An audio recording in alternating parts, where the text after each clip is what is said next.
यदि n एक finite group G का एक नॉर्मल सब ग्रुप है, यदि n किसी फाइनाइट ग्रुप G का एक नॉर्मल सब ग्रुप है, तब order of G by n, तो ये G बाई n क्या है? ये फैक्टर ग्रुप है, ठीक है, ये आप सभी को पता होगा। तो order of G by n is equals to order of G upon order of n। अब इसे हमें प्रूफ करना है दोस्तों। यदि n किसी फाइनाइट ग्रुप G का एक नॉर्मल सब ग्रुप है, तब ये G बाई n क्या होता है? तो G बाई n के बारे में हमने पिछले वीडियोस में बहुत विस्तार से चर्चा किए हुए हैं हमने। G बाई n होता है G में n के सभी कोसेट्स का संग्रह। दोस्तों यहाँ पर n कौन है? G का नॉर्मल सब ग्रुप।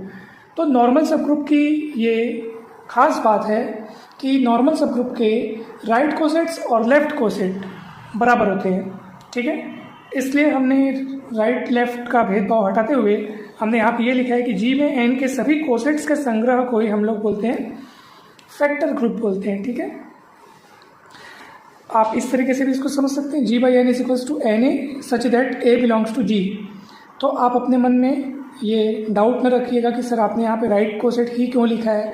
दोस्तों आप चाहें तो यहाँ पे एन ए के स्थान पर आप ए एन लिख सकते हैं, अर्थात लेफ्ट कोसेट लिख सकते हैं, क्योंकि नॉर्मल सब ग्रुप के लिए लेफ्ट कोसेट और राइट कोसेट में कोई भेद नहीं रहता, कोई भी फर्क नहीं रहता, ठीक है।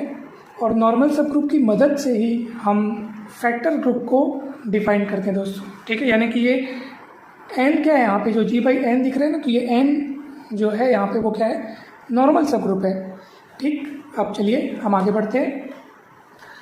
Order of G by n यानी कि n के कोसेट्स की संख्या, ठीक है ना, G बाई n, तो ये फैक्टर ग्रुप, और ये फैक्टर ग्रुप में इस कलेक्शन में कौन लोग शामिल हैं?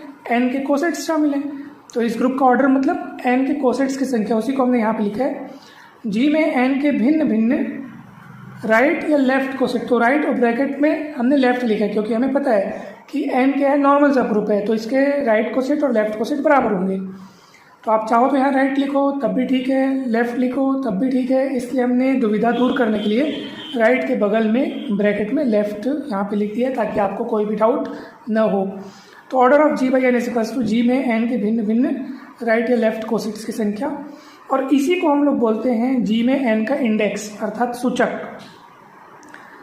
G में n का इंडेक्स यही है, G में n के भिन्न भिन्न राइट या लेफ्ट कोसेट्स की संख्या को अपन बोलते हैं G में n का क्या? सूचक, है ना भाई।